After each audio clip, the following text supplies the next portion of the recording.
की बीमारी भी इसको कहा जाता है। ये बिल्कुल गलत है। मैंने आपको भी छुआ, अगर आपको एड्स है तो मुझे नहीं होगा।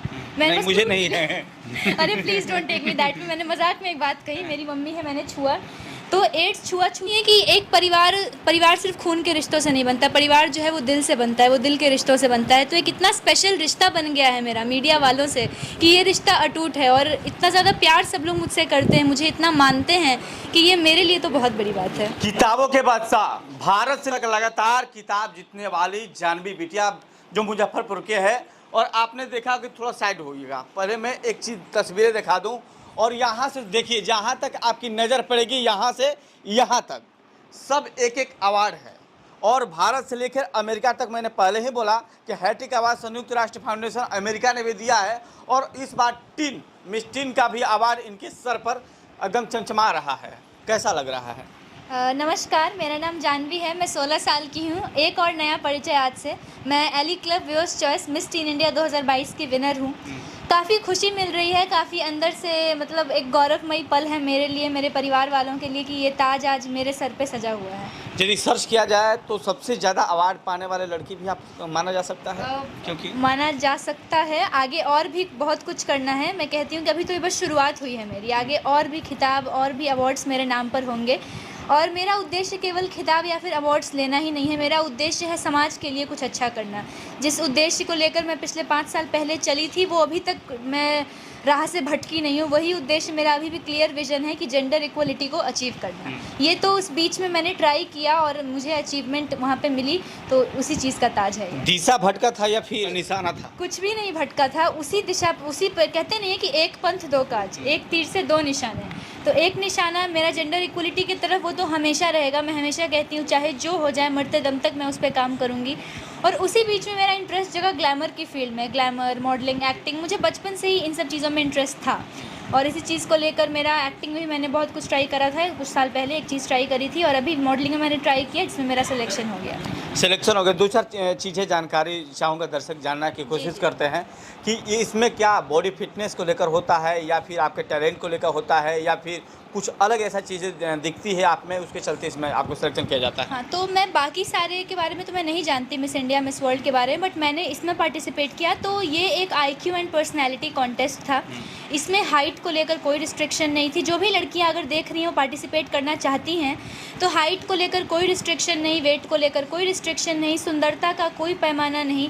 आप जितने अच्छे से खुद को रिप्रेजेंट कर सकते हैं, आपकी पर्सनैलिटी कैसी है, आप बात कैसे करते हैं, आपको चलना कैसा आता है, बस इन्हीं सब चीज़ों को देखकर वहाँ पर अवार्ड्स दिए जा रहे थे और विनर को चुना गया। सपोज देते आपकी मम्मी जैसा बॉडी पर्सनालिटी वाले वहाँ कोई लड़की जाती है और उस भाग लेती है, तो क्या उनको सिलेक्शन किया जा सकता है? बिल्कुल बिल्कुल, अगर वो टैलेंटेड है, अगर वो सब में बेस्ट है, तो उसका सिलेक्शन बिल्कुल होगा। और मैं एली क्लब, मैं इतना भरोसा रखती हूँ इस ऑर्गेनाइजेशन पे, मैं 9 दिन तक रही हूँ इन लोगों के साथ।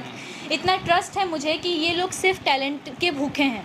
इन्हें सिर्फ टैलेंट चाहिए, इंटेलिजेंस चाहिए, पर्सनैलिटी चाहिए। आप कितने खूबसूरत हो, ये बात इनके लिए कहीं से मैटर नहीं करती है। इसमें अभी तक कितने वर्षों से लगातार चल रहा है? पिछले 24 सालों से। इसकी शुरुआत अमरीश पुरी साहब के द्वारा की गई थी 1997 में।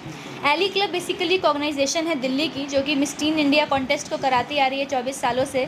हर साल कोई ना कोई एक नया थीम रहता है इसका। इस साल का जो थीम था, HIV एड्स के ऊपर अवेयरनेस जनरेट करना था, जिसको लेकर ऑलरेडी मैं एक डॉक्यूमेंट्री कर चुकी हूँ। तो इस साल का थीम था HIV एड्स के ऊपर। एड्स से कैसे बचा जा सकता है? एड्स से बचने के, एड्स तो फैलता कई तरीक़ों से है, बचने का उपाय है prevention. Prevention is always better than cure. दवाई खाने से अच्छा है कि अगर आप खुद को सतर्क रखें, खुद को जागरूक रखें, खुद को प्रोटेक्शन का यूज़ करें, तो इससे एड्स नहीं फैलेगा। और एड्स को लेकर कुछ एंटीवायरसेस भी आए हैं, बट वो अभी तक उतने इफेक्टिव साबित नहीं हुए हैं। तो सबसे बड़ी बात है खुद को बचाना। खुद को जितना आप मेंटली जितना एक्टिव रहोगे, जहाँ तक बात आती है कि हम ब्लड डोनेट करने जा रहे हैं, ब्लड डोनेशन लेने जा रहे हैं, तो उस टाइम पे अपने दिमाग को एक्टिव रखिए कि जिससे जो आपका डोनर है, क्या उसे कोई सेक्सुअली ट्रांसमिटेड डिजीज़ तो नहीं है, जो आपका पार्टनर है, जो आपकी वाइफ है, जो आपका हस्बैंड है, उसे एड्स तो नहीं है। तो जब तक आप मेंटली एक्टिव नहीं होइएगा किसी भी फील्ड में, किसी भी चीज़ में, तो आपको सफ़र करना पड़ ही जाएगा। लोग कहते हैं कि छुआछूत की बीमारी भी इसको से कभी नहीं फैलता। जब तक 2 लोगों के बॉडी के फ्लूइड्स आपस में एक्सचेंज ना हो, तब तक एड्स जैसी बीमारी नहीं फैल सकती। जो लोग भी इस धारणा को मान के जी रहे हैं कि एड्स छूने से फैलता है, आप गलत हो। आप चाहो तो गूगल पे रिसर्च कर सकते हो, एड्स छुआछूत की बीमारी नहीं है। मैं जिस घर में अभी मौजूद हूँ, उस घर में केवल अवार्डों की दुकान लगती है। बोल सकते हैं कि दुकान है, कारखाना है, यहाँ एक से बढ़कर एक अवार्ड वाले पुरुष देखने को मिलेंगे। यहाँ से शुरुआत कीजिएगा चाहे वहाँ से अंत कीजिएगा, सब अपने अपने आप में अजूबा है। अजूबा एक कारनामा फिर एक जोड़ दी है, यह है जो कि पिताजी बार बार ऐसे कि उनको बेहतरीन से बेहतरीन किया जाए। और जिस तरह से जो माहौल में इन्होंने यहाँ इस जगह पर खड़ा किया है, शायद ही बहुत कम ऐसे पिता होते हैं जो इस परिवेश में ला के यहाँ तक खड़ा कर सकते हैं। जी, खुद से प्रयास किया हूँ ऐसा तो ज़रूर, और उसी का परिणाम है। और अन्य लोगों को भी इससे सीख लेनी चाहिए, क्योंकि हमने करके देखा है। अपने बच्चे पर कोई दबाव आप न बनाइए। पढ़ने लिखने के लिए जो होता है कि ग्रेजुएशन कर जाओ, एक ही सोच रहता है कि कहीं नौकरी पकड़ ले तो शादी हो जाए। अपने यहाँ बिहार का हमने उस सोच को हटा दिया। ये लोग, हमको लगता है 9-10 साल का था उसी समय से। और इतना प्रतिभा कैसे आता है, तो चूँकि उस तरह के इन्वायरमेंट में ही पल रही है और पल रहा है वो भी बेटा भी बच्चे से। तो और हमको देखा है, हम एक साधारण गांव से उठ के अमेरिका के यूएन के असेंबली तक गए हैं। यह बात काफ़ी वाइब्रेट करता है साथ रहने वालों को। हम खुद वाइब्रेट हुए थे जब हम उस सदन में उपस्थित थे। पूरे दुनिया के 78 राष्ट्राध्यक्ष, कोई प्रधानमंत्री, माननीय प्रधानमंत्री, कोई माननीय राष्ट्रपति, सभी उपस्थित थे। तो कहते हैं जहाँ बैठेंगे उठेंगे उससे एक ऑरा मिलता है। तो हम जहाँ बैठते, एक आम लोगों के साथ लोग बैठे सो, और किसी देश को रिप्रेजेंट करने वाले लोग जहाँ जुटे हुए थे वहाँ से हम आए हैं। तो कुछ न कुछ अलगाव तो अलग। आपके पिताजी क्या करते थे? शिक्षक थे। शिक्षक थे जी, मिडिल स्कूल के टीचर थे।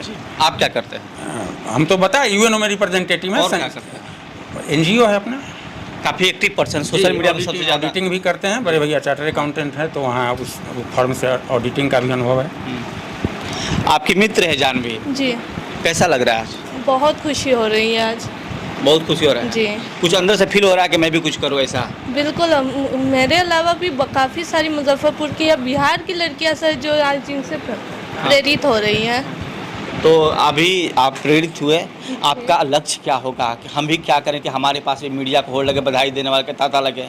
जी बिल्कुल, हम भी चाहते हैं कि समाज सेवा के क्षेत्र में हम भी कुछ करें। उन्हें आपको प्रभावित कर चुकी है, जी। समाज सेवा करना है। जी। चलिए, मम्मी जी है, काफ़ी एक्टिव पर्सन है आप भी। आज बेटिया तो और एक नाम जोड़ दिया अवार्ड वाला झंडी में। हाँ हाँ, आपने सही कहा। एक अवार्ड आज जुटा है और इतने अभी बहुत जुटेंगे। और आप लोग थैंक यू। आप लोग नहीं रहते तो जानवी को कौन जानता है। अगर ये अवार्ड लेके आई है तो आप लोग हैं तब तो डाल रहे हैं ना, इसीलिए आप लोग को सबसे पहले थैंक यू, सारे मीडिया वाले को। और ये बिहार की पहली बेटी है, ये ताज लाई है। ये पूरे भारत के लिए बहुत गौरव की बात है कि ये मिस टीन इंडिया बनी है। और एली क्लब को हम धन्यवाद देते हैं जिन्होंने ये ताज इसे दिया। हाँ, तो एली क्लब को धन्यवाद तो देना ही है, लेकिन इनका संघर्ष है, उसको धन्यवाद संघर्ष था। और वो जो भी वोट किए हैं, जो भी हैं, तहे दिल से नमस्ते। जो वो अपनी बेटी को जिताई है, मेरी बेटी नहीं है, वो उन सब की बेटी है जिन्होंने वोट किया है।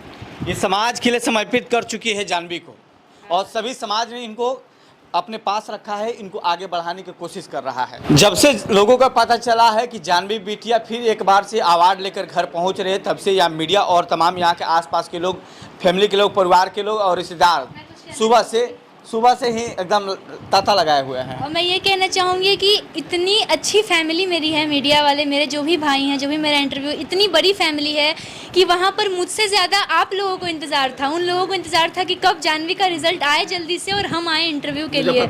मतलब मैं तो बैक स्टेज थी, मुझे नहीं पता। जब मैं आई बाहर, पापा ने बताया कि मतलब 50-100 से ज़्यादा कॉल्स आ चुके हैं इंटरव्यूज़ के लिए कि क्या हुआ जानवी का। उन लोगों को इंतज़ार था मेरे लिए। तो मैं अपने इस परिवार से बहुत ज़्यादा प्यार करती हूँ, और आप सभी लोगों को हाथ जोड़ के, जैसा कि मम्मी ने कहा, आपको भी सबको मैं धन्यवाद करती हूँ कि मेरे काम को आप लोगों ने सराहा और मुझे दुनिया तक लाने में, दुनिया को मुझे दिखाने में मेरी मदद की। स्टेशन से उतरे, मिठाई के डब्बा लेकर घर चला है। हाँ बिल्कुल बिल्कुल बिल्कुल। कहते नहीं, मुझे तो पता ही नहीं चला कि मैं कौन कौन शब्द बोलूं। सारा शब्द इन लोग पूरा ही बोल देते हैं, पूरे फैमिली वाला सारा शब्द बोल देते हैं, मुझे शब्द कम पड़ जाता है। चलिए, विद्यार्थी